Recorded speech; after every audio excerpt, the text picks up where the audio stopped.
ఆగురా రాజా ఆగు. ఇది మాయాజూదం కాదు, కపట జూదంలో ఓడించి అరణ్యవాసానికి పంపడం. నిటలాక్షుని జయించిన కిరీటితో యుద్ధం. ఏనుంగు నెక్కి పెక్కే నుంగులిరుగడరా పురవీధులగ్రాలగలదే మణిమయంబైన భూషణజాలముల నొప్పి ఎడ్డోలగమ్మునుండగలదే. తేజస్విని గురుగారు, మీకు వినబడుతుందా? ఏదో వినపడుతుందమ్మా, లీలగా వినపడుతుంది. ఏంటది? మన భూతి అక్కడ ఆ భారతం చెప్పేవాళ్ళు అతను లక్కెళ్ళారు. అక్కడి నుంచి ఇతను గట్టిగా ఇలా పాడుతున్నాడు. చిటానికి ఇది కపట జూదం కా దుర్యోధన ఆగు, నిటలాక్షుని జయించినటువంటి కిరీటితో యుద్ధం. ఈ నుంగు నెక్కి పెక్కే నుంగులిరుగడరా పురవీధుల గ్రాలగలదే మణిమయంబైన భూషణజాలముల నొప్పి ఎడ్డోలగమ్మునుండగలదే కస్తూరికాది చందంబుల ఇంపు సొంపార భోగింపగలదే అతి మనోహరలౌ చతురాంగణలతోడి సంగతి వేట్కలు సలుపగలవే కయ్యమున ఓడిపోయిన కౌరవేంద్ర విరము నా బుద్ధి మరలి ఈ తను విడచి సుగతి బడయుము తొల్లింట చూరకలదే ఏ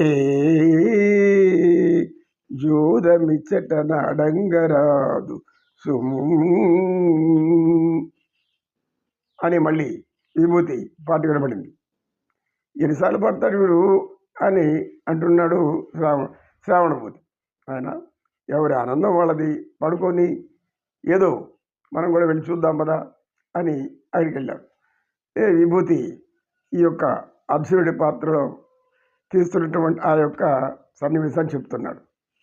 అప్పుడు వినయశీలుడు అడిగాడు, గురువుగారు ఇది ఎలా పాడగలుగుతున్నాడు మన విభూతి అని. ఆయన విభూతికి అప్పుడప్పుడు ఈ యొక్క పౌరాణిక సంబంధించినటువంటి ఒక స్మృతి గుర్తుకొచ్చేస్తుంది. ఈ గతం గుర్తుకొచ్చినప్పుడంతా ఇలా మారిపోతాడు. భారతంలో ఈ యొక్క విరాట పర్వం చివరిలోది ఇందులో పాడిన యొక్క పద్యం ఎవరనుకున్నావు? ఘంటసాల గారు, శ్రీ ఘంటసాల వెంకటేశ్వరరావు గారు, గాన గంధర్వుడు. గంధర్వలోక నుంచి భూమికి దిగి వచ్చి ఆనాటి నుంచి ఆయన అందరినీ అన్ని భాషలలో అలరించి మురిపించి మైమరిపించినటువంటి స్వరమాధుర సంగీత విద్వాంసుడితో పాటుగా గాయకుడు కూడా. అయితే ఆ పాటకు తగ్గ నటన చేసిన వారు ఎవరో తెలుసా? శ్రీ నందమూరి తారక రామారావు గారు. ఆయన ఎవరు నీకు తెలియదు. ఆయన మహానటుడు.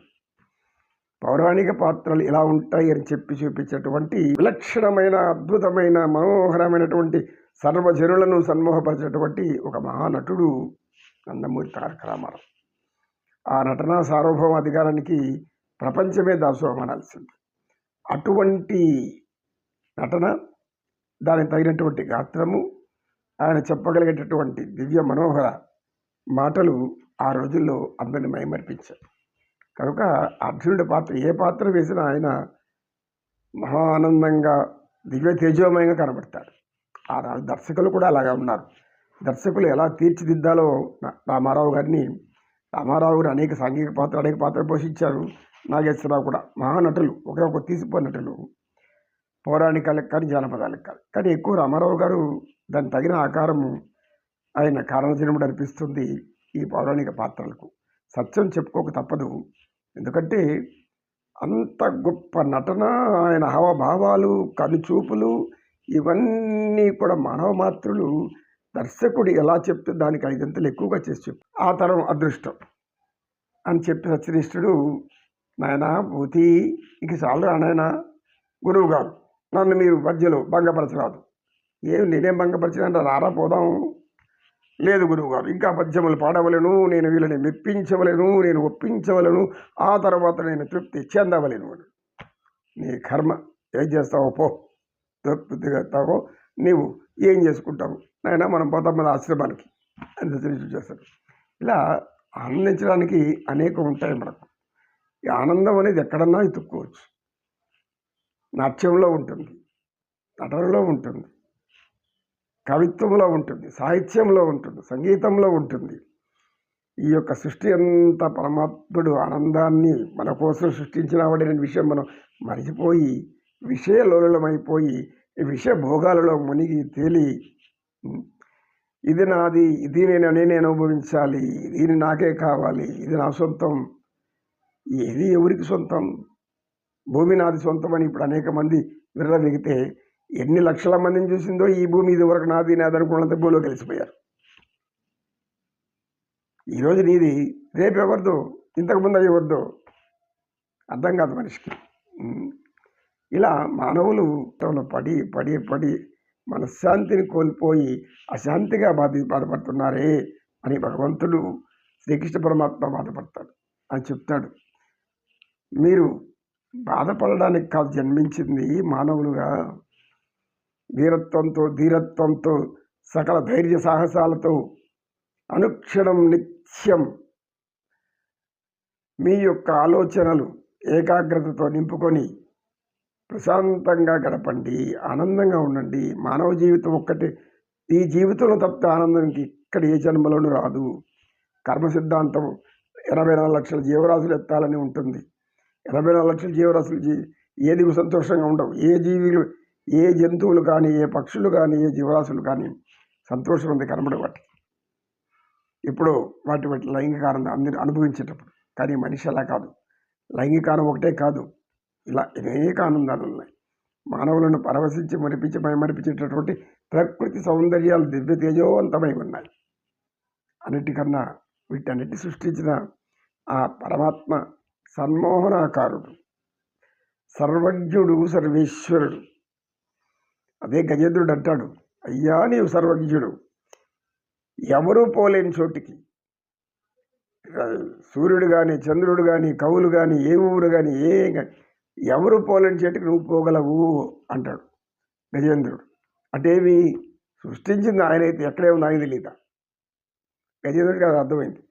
నమో నమ, నమో కృష్ణ, నమో కృష్ణ, కృష్ణం వందే జగద్గురు. ఆనందం ఎత్తుక్కొని ఆనందించేలాగా ఉండాలి. చివరి వయసులో ఉన్న 60 సంవత్సరాలు దాటినా కన్నా ఆనందంలో పడి జీవించండి. ఎందుకు మాయలో పడి నా వాళ్ళు, నా బంధువులు, నేను ప్రేమించాలి, నేను అభిమానించాలి, అభిమానము, ప్రేమ ఇవన్నీ కూడా మాయ. ఎక్కడ అభిమానము, ప్రేమ అనేటివి శాశ్వతంగా ఉండవు. ఒక్క భగవంతుడితో తప్పించు. భగవంతుడిని అభిమానించు, భగవంతుడిని ప్రేమించు.